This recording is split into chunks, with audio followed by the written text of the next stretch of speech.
What is going on, guys? ScorpionSlayer66 here, coming at you for another month of vinyl pickups. Now, August is my birth month, so I got some gifts. I went out to the record store and treated myself a little bit, and I also got sent some pretty cool stuff. So yeah, let's hop right into it.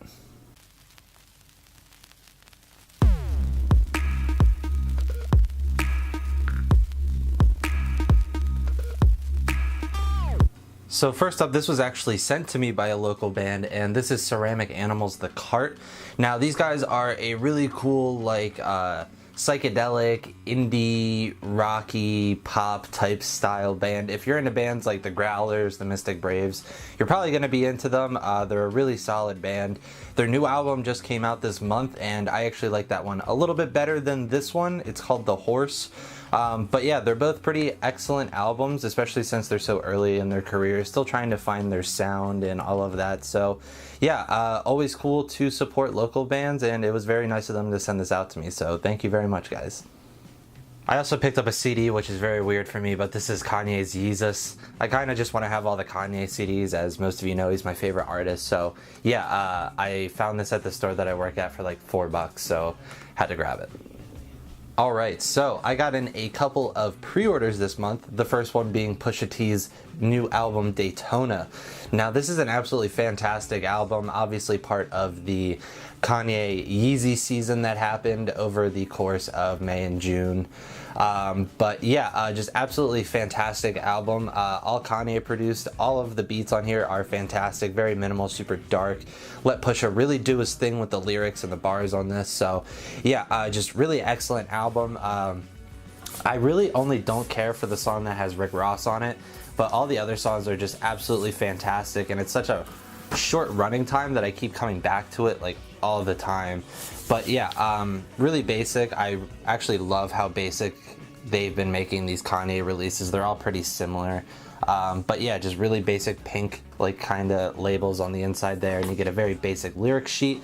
But yeah, just absolutely fantastic album. Easily the best thing Push has done with his solo career. I mean, the bars on this are heady as usual, but it's so consistent, which was the problem with his other releases, was there would be great songs, but a lot of them would just be so subpar. But yeah, I mean, trimming it down to like 21 minutes, there's no fat on this record really besides the Rick Ross song. But yeah, just absolutely fantastic. One of my top 10 favorite albums of the year.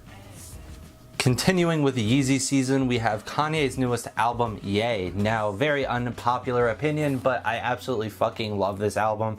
I put it among the pantheon of Kanye masterpieces. I mean, literally like 3 or 4 Kanye albums are tied for like my 3rd spot, but like this is definitely among them. I find this album to be extremely bold, extremely emotional, and just very relatable in a lot of ways. But yeah, this album is just absolutely breathtaking. Again, Kanye just coming at it with the really minimalist production here, allowing himself to kind of just be Kanye at this point in his life. It's an excellent look at what's going on with him right now, where his mental space is and how he's doing. And it's just so vulnerable and so emotional and just passionate. It's just so breathtaking. I understand the complaints about this album with people, and I respect it, but I find this album to be absolutely fantastic. And again, the very basic presentation of the vinyl itself with just the label with some credits going around it. But yeah, excellent album. This is in my top 5 favorite albums of the year, so another Kanye album on the board for this year. And unfortunately, I didn't get my Kids See Ghost pre-order. I don't think anybody got theirs yet, but yeah, that'll be fun to talk about when I get it. Next up, I bought a cassette copy of this album for my friend for his birthday, because his birthday was the day before mine, so I went ahead and finally bought myself a copy of Daniel Johnston's Hi, How Are You? This album is really fucking weird, very out there. It's very hipster at this point, for lack of a better term, but it's really outsider music. It's just lo-fi to the core. It's very weird. It's very different. It's one of those things that it's like you can't tell if it's genius or if it's absolute stupidity, if it's both, if it's neither. What the hell is it? What is it? but it's just one of those albums that is an experience that rattles people still to this day among things like Trout Mask Replica and such. But yeah, really excellent pressing on this. It's super heavy, and obviously the album is like super lo-fi, so it's not going to be like crazy nice sounding on vinyl, but they really went at it with like the quality of the vinyl. It's super heavy, it's super thick, it feels like a brick in my hand. But yeah, this is just really weird, experimental, I guess, lo-fi, indie, folk, pop. It's so weird. There's like noise collages, there's tape fuck-ups, and it's so weird. It's something that I think everybody should hear at least once, as lame as that sounds, but like, it's just so weird, and it's so emotionally resonant, but it's just so out there at the same time. So yeah, really interesting album, and I'm finally glad to have this one. So I ordered this one for myself for my birthday. This is the Microphones Mount Eerie. This album is an absolute masterpiece. This is my favorite Phil Elverum project personally. But the man has so many fucking incredible albums, it's unbelievable. But yeah, this one still remains to be my favorite. The final Microphones release, if I remember correctly, I could be totally wrong, so chastise me in the comments and hate me, please. But yeah, absolutely beautiful presentation. The Microphones releases, if you buy them off the P.W. Elverum & Son website, they're fucking cheap, and they're some of the best vinyl packaging I've ever gotten. Like, this cardboard is amazing. The artwork is fucking amazing. The vinyl and everything that comes with it is amazing. And I think this was like $19 with $4 shipping. It's like, you can't beat it at all, and I definitely need to get more Microphone stuff as soon as I possibly can. But yeah, absolutely fantastic album. If you guys know the Microphones, they're just weird, avant-garde, experimental, indie, folk music, and yeah, Phil's writing is so fucking amazing. It's the best part of the band besides their effortless sonic diversity that they always approach, and they always manage to hit very well. Sorry, I dropped something. But yeah, comes with a download code. I also forgot to mention Daniel Johnston had a download code as well. And it comes with this immense fold-out piece that has all of the lyrics and some really gorgeous artwork going on here. But yeah, like I said, this is like so fucking cheap for the product that you get. The vinyl always sounds fantastic from their website. They really do put a lot of care into their records. They're always really nice weight, and they always sound fantastic. So if you guys are into the Microphones Mount Eerie related projects, order it directly from the website. Try not to even just find it at a record store. Try and order it from the website. I mean, their shipping is usually fast, it's cheap, and obviously they get the most money out of that. So yeah, shout out to the Microphones and Mount Eerie for knowing how to do vinyl correctly, and I'm finally glad to have one of my all-time favorites on vinyl. The other thing I ordered for myself specifically on my birthday was a piece I was stupidly missing, and this is Swans, To Be Kind. Yeah, I don't know what to say. I mean, honestly, if you guys know about this album, you know about it. You know the memes, you know the review score from Mr. Melon Fantano, man.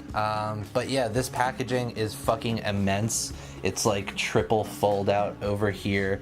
And yeah, it's huge, it's large, it's in charge, just like the music going on here. But yeah, fantastic art going on all over this, fantastic packaging, and it's signed by Mr. Jura himself, Mr. Swans himself.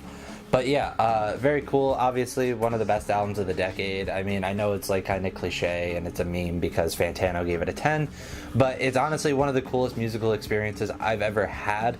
It's among my favorite albums of all time.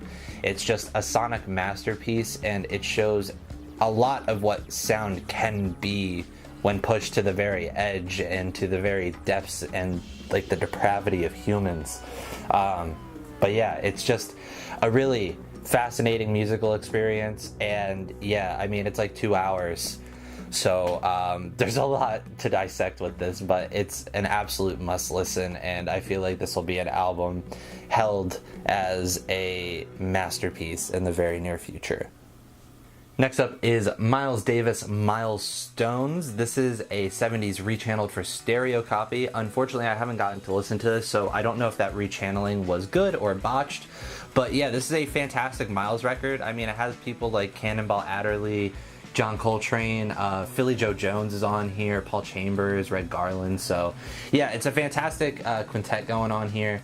But yeah, not much to say. It's just Miles Davis being the fucking king of his genre, one of the most forward-thinking artists of all time, one of the best artists of all time.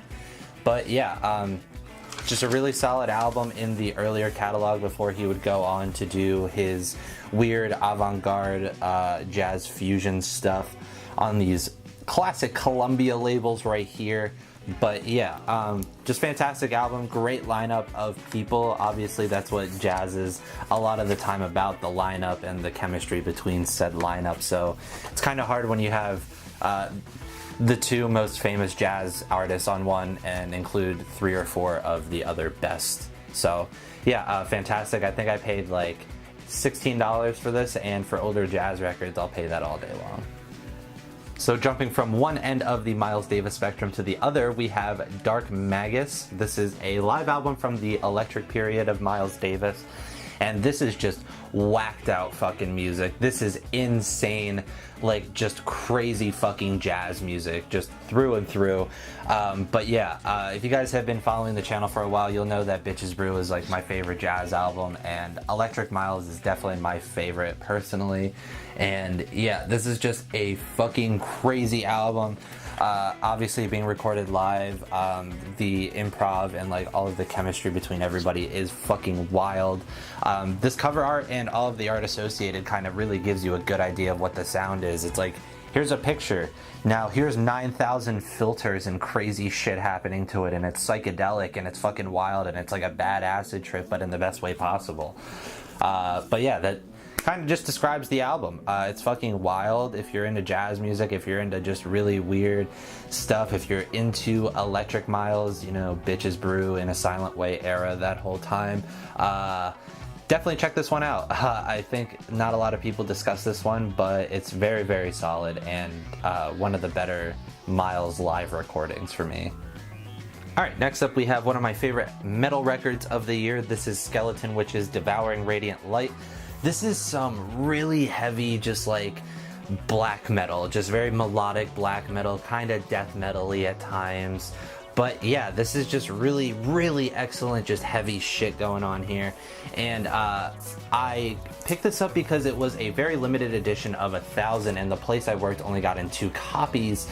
And you know, I like this album, so I decided to grab it, but it came with glitter vinyl. Now, this is something I've never had personally. I can't recall, at least.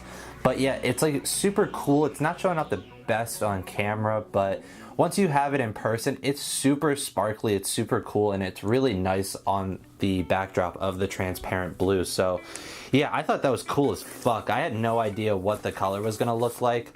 It was just called like blue sparkle on the front, so I thought it was just gonna be like blue and gold, and it turned out to be glitter, so that was cool. Even comes with this cool little book with an awesome picture of the band here and some credits on the back. So yeah, really fantastic album if you guys are into your black metal, your darker sounding stuff, your more atmospheric kind of melodic type stuff. Definitely give this a listen if you haven't.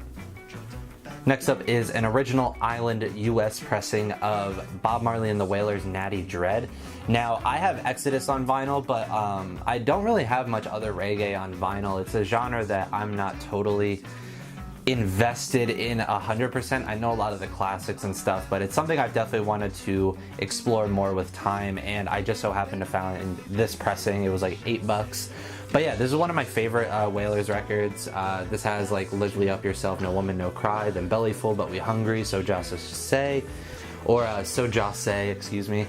But yeah, this is a really fantastic one. The writing on it, obviously, very direct but very poignant and still relevant in a lot of ways, sadly. But yeah, like I said, original on Island with those awesome Rastafari labels. But yeah, really cool stuff. This album is absolutely fantastic. Most of the Bob Marley and the Wailers albums are very great places to start with reggae music. I still want a couple myself. I definitely want Kaya, Catch a Fire, stuff like that. So yeah, I'm still missing a couple that I want, but I'm very happy to finally have this one. So I decided to show these two together because they're very relevant to one another. It's Roxy Music's Self-Titled and Roxy Music's For Your Pleasure. These are both original German pressings, and yeah, I got them for a very nice price from the place I work. Some woman came in, she had a collection. I guess her dad must have been stationed over there. He had so many fantastic, just early German pressings, but yeah, Roxy Music, fantastic group. These were both the albums that Brian Eno was involved in. But yeah, the gatefold on this one is absolutely amazing, and this is my favorite Roxy album. But yeah, just really excellent art rock, art pop stuff going on here. A lot of very ahead of their time ideas. But yeah, just fantastic albums. If you guys aren't associated with these, I highly recommend it. A couple of the Roxy albums after this are also equally as fantastic, but the ones with Eno are definitely my two preferred ones. So yeah, just excellent albums, and I'm very glad to have these fantastic sounding pressings in my collection. The next two were both birthday gifts from my wonderful girlfriend, and the first one is Ty Segall and White Fence's Hair. This is one of my favorite rock releases of the decade. I just think that their marriage of styles was absolutely perfect. You know, Ty's fuzzed out, heavy, psychedelic garage rock influence, and then White Fence's just weird, off the wall, like, noise stuff going on, like all the weird samples and bits like that. It just really sounds fantastic together, and their marriage was just absolutely amazing. So yeah, if you guys are into just psychedelic garage rock music, I heavily recommend this one. I'm sure you've probably heard it, but yeah, it's absolutely amazing, and I listen to it quite often due to its short length. And the other thing she got me is Sleater-Kinney's Dig Me Out. This is one of my absolute favorite punk albums. I love the lyrical themes on here. I love their musical chemistry and just how they all came together and arranged these.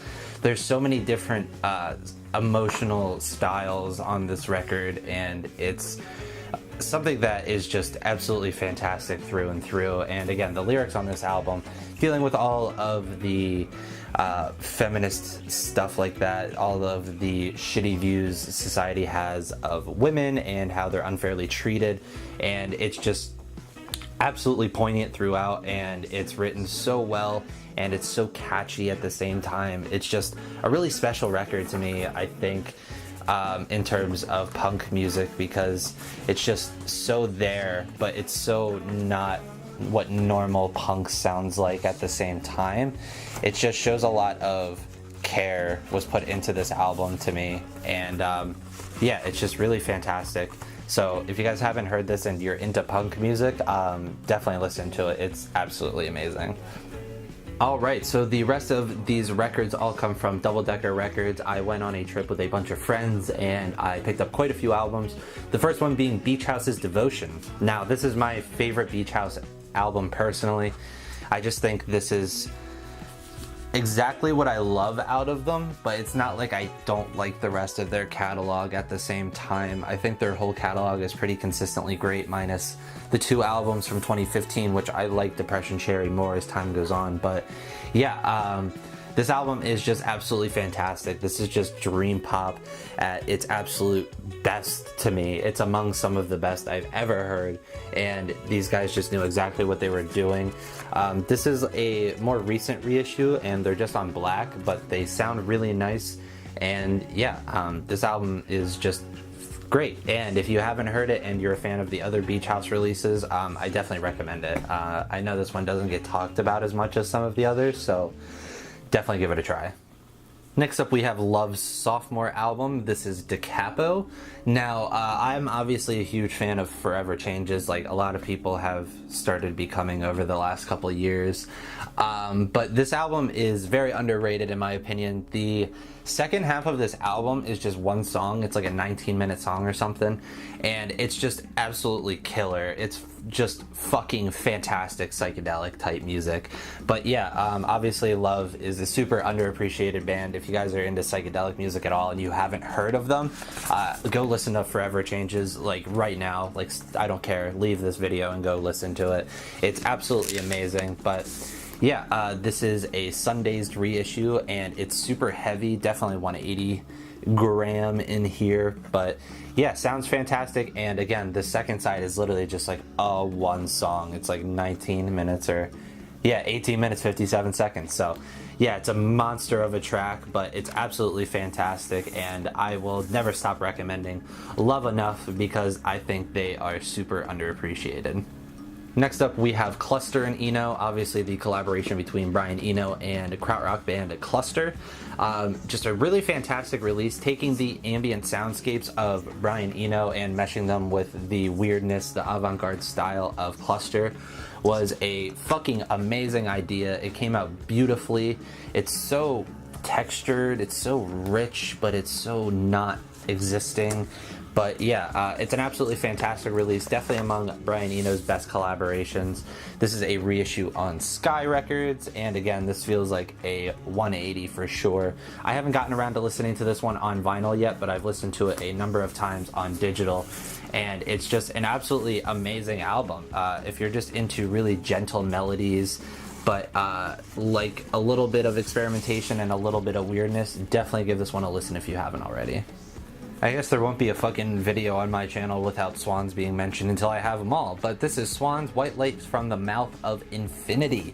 Now this is one of the more beloved Swans albums, and for very good reason. This was a great mix of like neo-folk, kind of goth rock, kind of post-punk, and it's just really fucking good shit. I mean, it's just, how many goddamn times do I have to say on this channel how much this fucking band is amazing? Like, they're just fucking amazing. Look at this art. Tell me this band isn't fucking amazing right here. But yeah, just absolutely great group. This is definitely one of the better albums, and it comes with a nice lyric sheet with some production credits, and it has a really disturbing poster as well, which I should have pulled out earlier because it's annoying to get out. But yeah, all these Swans releases come with great posters, great little extras and such. But yeah, just really great stuff. One of the better Swans albums. It's really dark, it's really emotionally heavy, and it's kind of lengthy, but it's not like the crazy length that To Be Kind, Sear, Glowing Man soundtracks for the blind are. So it's a little bit more accessible, but at the same time, it's a little bit out there still. But yeah, it's definitely a great snapshot of what Swans was transforming into at the time, and how they would barely touch the sound ever again besides like one or two other releases. Next up is Johnny Cash American Recordings, definitely one of my all-time favorite country albums.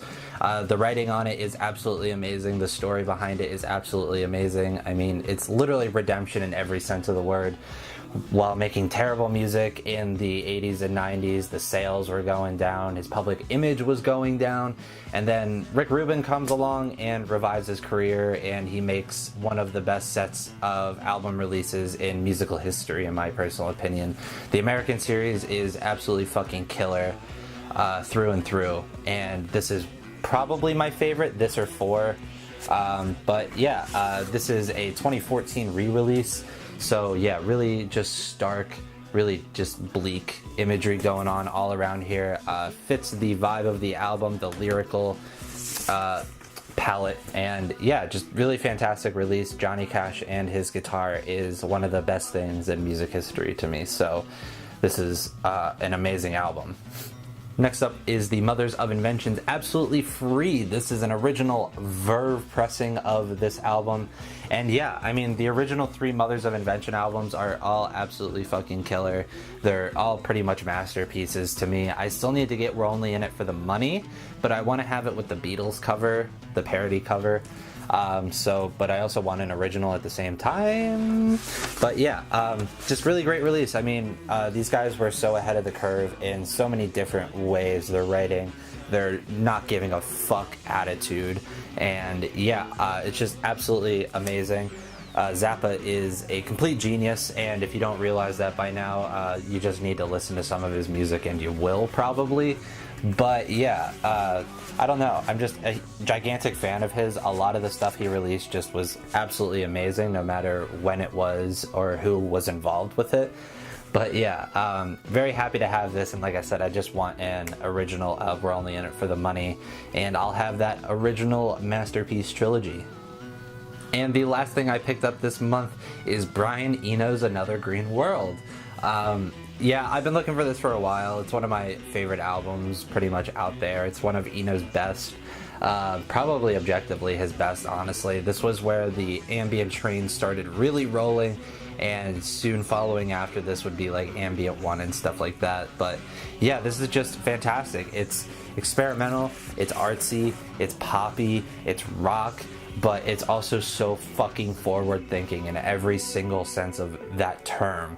It was so ahead of the curve, like so ahead of the curve, like, and it still kind of is ahead of the curve in so many ways. Like, this led to things like the Talking Heads production and like all of that shit, which I think is so ahead of the curve, but it was so here too. So yeah, this band was just an absolute fucking genius. I mean, one of my all-time favorite musicians. I know I've said it before, but yeah, this is a reissue. Unfortunately, I haven't stumbled across an original of it yet, so I just decided to pull the trigger since it was my birthday and buy it. So very cool, very happy, one of my all-time favorites.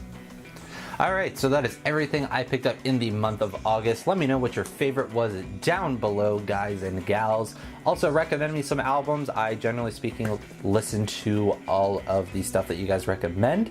So let me know some stuff that you think I should be listening to down below. And while you're down there, hit that like button, subscribe. And until next time, guys, take care.